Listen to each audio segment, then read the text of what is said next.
Bonjour, chers amis de la section Tabernacle. Aujourd'hui, nous sommes le 7 juin. C'est quoi? La fête des mamans. Bien, donc on va d'abord prier pour les mamans.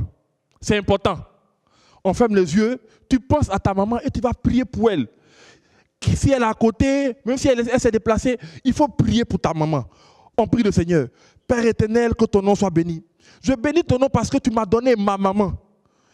Par elle, tu es passé pour me mettre au monde sur cette terre. Elle était avec moi jusqu'à ce jour. Merci pour sa vie. Père, bénis-la. Bénis ses entreprises. Bénis son argent pour que son argent puisse augmenter aussi, Seigneur. Merci pour sa vie. Merci pour sa santé. Au nom puissant de Jésus-Christ de Nazareth. Amen. Amen. Nous allons donc prier. Maintenant, on va commencer par un chant. Quand je vois la bonté de mon Dieu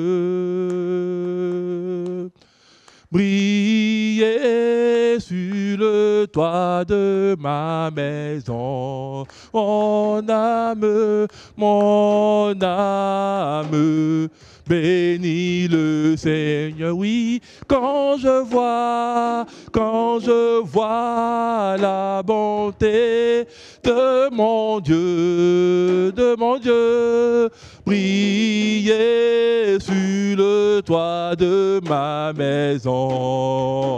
Oh, mon âme bénis le Seigneur. Nous allons prier, tu vas dire merci à Dieu. Merci pour ce dimanche. Tu as pu te réveiller, tu as pu suivre le culte en ce jour. Prions. Père éternel, nous voulons te dire merci. Te dire merci parce que durant toute cette semaine, tu nous as gardés. Toute cette semaine, tu as veillé sur nous. Tu nous as accompagnés à l'école, tu nous as permis de réviser. Seigneur, nous sommes devant toi en ce jour. Père, merci. Merci pour nos petits frères, merci pour nos petites sœurs, merci pour nos parents, merci pour notre vie. Que ton nom soit béni au nom puissant de Jésus-Christ de Nazareth. Amen. Nous allons prier, nous allons nous approcher de Dieu, nous allons demander pardon. La Bible dit que Dieu est un Dieu saint et Dieu n'aime pas le péché. Tu vas regarder à ta vie durant toute cette semaine, depuis le dimanche dernier jusqu'à aujourd'hui. Parce que je sais que pour prier souvent c'est difficile. C'est pour ça qu'on doit prier ensemble. Prions le Seigneur. Père éternel, mon Dieu, que ton nom soit béni. Père, merci. Merci parce que tu permets que nous puissions avoir ce temps de prière. Père, nous voulons te demander pardon pour nos fautes. Nous voulons te demander pardon pour tous ces péchés. Seigneur, aide-nous. Aide-nous à pouvoir nous éloigner de cela. Aide-nous. Envoie ton Saint-Esprit. Aide-nous au nom de Jésus-Christ de Nazareth. Amen. Nous allons maintenant prier pour la parole. Parce que à l'école du dimanche, nous devons être conduits par la parole de Dieu. C'est cette parole-là. La Bible dit, la parole est une lampe à nos pieds, une lumière sur notre sentier, une lumière pour nous guider dans chaque étape de notre vie. Prions le Seigneur. Saint-Esprit, nous sommes devant ta face en ce dimanche. Père, viens, parle à nos cœurs. Père, viens, touche nos cœurs. Que ce ne soit point seulement un temps à passer devant nos écrans, devant la télé, mais que ce soit un culte en ton honneur, au nom puissant de Jésus-Christ de Nazareth. Amen. Aujourd'hui, vous recevez dans votre salon, à côté de vous, le moniteur Amos pour parler, comme on a dit tout à l'heure, de la parole de Dieu. C'est important, c'est temps que nous passons dans la présence du Seigneur pour nous rapprocher de Dieu. Nous allons prendre nos Bibles donc dans Acte 2, Acte chapitre 2, versets 37 à 41. Tu prends ta Bible. Je préfère la Bible, voilà, comme ce que je vous présente là. Voilà, donc Acte, on lit à partir du verset 37. Je lis.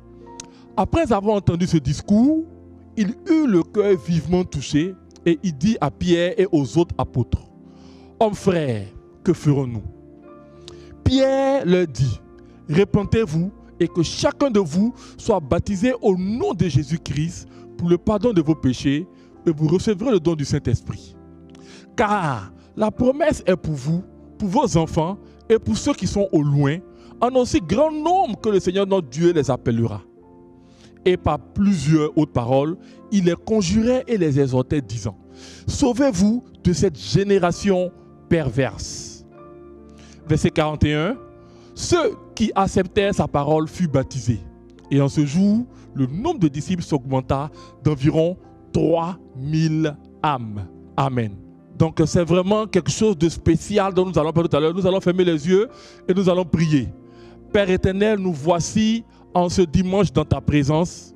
Nous voulons t'écouter. Père, parle-nous. Parle à nos cœurs. Que ton Saint-Esprit soit là. Au nom puissant de Jésus-Christ de Nazareth. Amen. Le Saint-Esprit. Oui.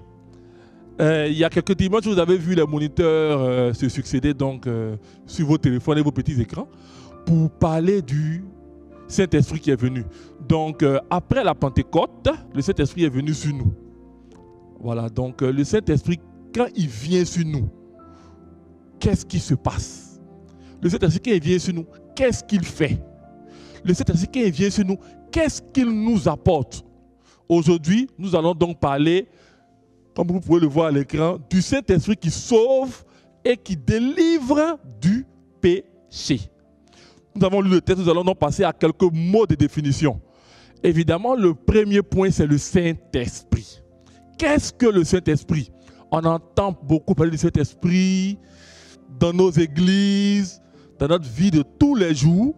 Le Saint-Esprit peut se définir donc comme étant la troisième personne de la Trinité de Dieu. En parlant de la Trinité, donc dans la Trinité, nous avons trois. On a donc Dieu le Père. Dieu le Père qui était depuis l'Ancien Testament, Dieu le Fils, qui est Jésus, et le Saint-Esprit qui agit avec nous, en nous, par nous. C'est la force donc et la puissance que Dieu nous a donnée. Comme second mot, vous pouvez le voir aussi à l'écran, voilà, délivrer. Délivrer, c'est l'action de libérer quelqu'un d'une prise. C'est détacher quelqu'un.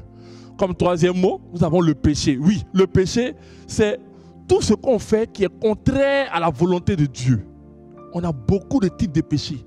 On a le vol, le mensonge, la haine, les palabres, la tricherie, etc., etc. Si le Saint-Esprit est donc Dieu et que nous sommes ses enfants, qu'est-ce que nous devons faire pour que ce Saint-Esprit soit avec nous? Quelles sont les actions à poser pour avoir le Saint-Esprit en nous? On va donc essayer d'avoir cela en 3 petits points, en revenant donc sur le passage. Donc au verset 37a, la Bible dit, après avoir entendu ce discours, il eut le cœur vivement touché.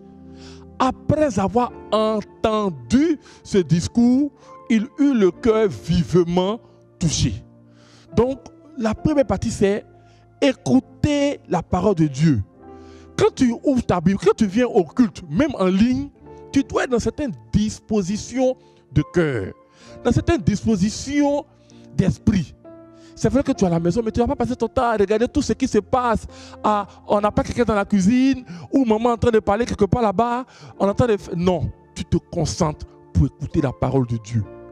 Parce que c'est la première action. Après cela, nous avons donc la seconde action. La seconde action, c'est parler à Dieu.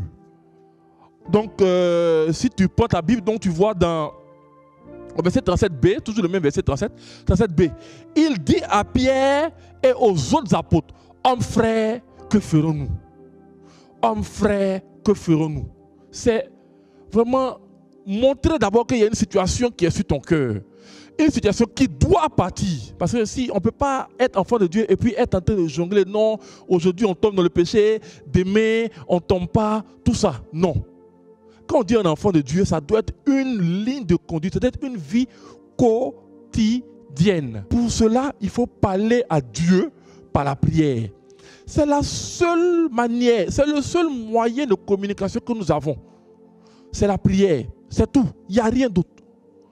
Donc, chaque jour, tu dois dire merci Seigneur pour ce jour que tu m'accordes. Seigneur, en ce jour, aide-moi. Mais tu lui parles, c'est dans la prière que tu arrives à cela. Parce que tu parles à Dieu de cette situation-là et tu demandes à Dieu de changer ta vie. C'est chaque jour, chaque jour, chaque jour, chaque jour. En point 3, nous avons demandé pardon à Dieu pour ses fautes et prendre la résolution de ne plus recommencer. Parce que tu as fait des efforts, tu as parlé à Dieu. Mais est-ce que tu prends une ferme résolution? C'est ça. Une ferme résolution, c'est-à-dire tu dois décider Je vous donne un exemple. Lorsque j'étais en 3e, j'ai été orienté dans un lycée dit d'excellence. J'ai décidé de bannir la tricherie de ma vie. Et c'était une ferme résolution. Donc lorsque j'arrive en classe, je suis assis devant, de le nez du professeur, et je décide de ne plus tricher. Ça n'a pas été facile. Parce que tu es assis, ton voisin dit, ah, voise. On dit quoi? Je ne pique pas, hein? On fait comment? Je ne sais pas si vous utilisez toujours ces mots, mais c'était les mots de l'époque. Je dis voisin. Je t'ai dit, si tu veux t'asseoir à côté de moi ici, c'est sans la tricherie. Si tu ne peux pas, il y a la place à côté, il y a la place derrière. Tu peux te déplacer. Mais chez moi, là, on ne triche pas. Voisin, ah, tu exagères. Dans la classe, tout le monde triche. Je dis oui. Dans la classe, tout le monde triche. Mais moi, j'ai décidé de ne plus tricher. Et ça a été ma ligne de conduite jusqu'à la fin de l'année. À la fin de l'année, c'était ma poche pour dire, ah, vraiment, tu as été dur, hein? Je pense qu'il faut que je fasse comme toi. Je vous explique cela pour que vous puissiez comprendre. Il y a la tricherie, il y a le mensonge, il y a le vol, il y a se cacher pour regarder des choses obscènes. Toutes ces choses-là, on doit prendre des décisions fermes. Vous pourrez revenir sur le point 3. C'est parce que tu décides fermement que ça ne revient plus. C'est une décision. Tout ce qu'on fait, c'est une décision. On décide. Alléluia. Nous allons donc passer au verset à retenir. Donc vous avez lu le passage, verset à retenir, Acte 2, verset 38. Acte 2, verset 38. Pierre leur dit, repentez-vous et que chacun de vous soit baptisé au nom de Jésus-Christ pour le pardon de vos péchés et vous recevrez le don du Saint-Esprit. Amen. Tu prends ton cahier, tu notes le verset à retenir. Plus tard, vous allez avoir des questions auxquelles vous devez répondre pour le dimanche prochain. Mais pour aujourd'hui, nous allons prier. On ferme les yeux, on prie le Seigneur. Père éternel, nous demandons ton Saint-Esprit. C'est cet esprit-là que tu nous as promis. C'est cet esprit notre compagnon de chaque jour. Afin que nous puissions avoir cette vie que tu veux que nous puissions avoir. Une vie sans péché. Parce que tu sauves. Que nous puissions vivre sans péché. Seigneur, tu vois ma vie. Voici le mensonge. Voici le vol. Voici la tricherie. Voici la drogue. Voici encore toutes ces choses que je dois arrêter. Saint-Esprit, aide-moi. Au nom puissant de Jésus-Christ de Nazareth. Amen. On crie avec moi. Amen. Voilà. C'est donc le message du jour. Nous allons passer aux offrandes. Donc les offrandes, pour ceux qui ne peuvent pas arriver au temple, pour donner de l'argent aux parents, pour venir le dimanche prochain, ou bien les numéros qui s'affichent sur le jameau de l'église. On a des numéros Orange, Move, MTN. Donc en fonction du réseau que vous avez, vous faites le dépôt de votre offrande. Amen. Voilà. On va donc prier pour remettre notre semaine au Seigneur. On prie ensemble, c'est important. C'est la prière pour démarrer la semaine. Prions. Père éternel, merci pour ce temps que tu permets. Saint-Esprit, nous sommes devant toi en ce jour du dimanche. Père, la semaine va commencer le lundi. Nous voulons que tu sois avec nous. Père, à l'école, conduis-nous. C'est vrai, nous avons pris du retard. C'est vrai, peut-être que nous ne comprenons pas les leçons que nous faisons actuellement. Seigneur, nous comptons sur toi. Saint-Esprit, nous comptons sur toi. Père, aide-nous à avoir une vie de prière. Aide-nous à te parler chaque jour. Aide-nous aussi à renoncer au péché. Père, je décide aujourd'hui, peut-être que je ne vais pas tout arrêter, mais aujourd'hui, en ce dimanche, je décide de commencer par barrer ce premier péché-là. Seigneur, aide-moi. Aide-moi à ne plus recommencer. Que toute cette semaine, depuis ce dimanche jusqu'au dimanche prochain, je ne puisse plus refaire cela au nom de Jésus-Christ de Nazareth. Amen. Amen. Amen. Voilà, donc Dieu vous garde. Au revoir, à dimanche prochain.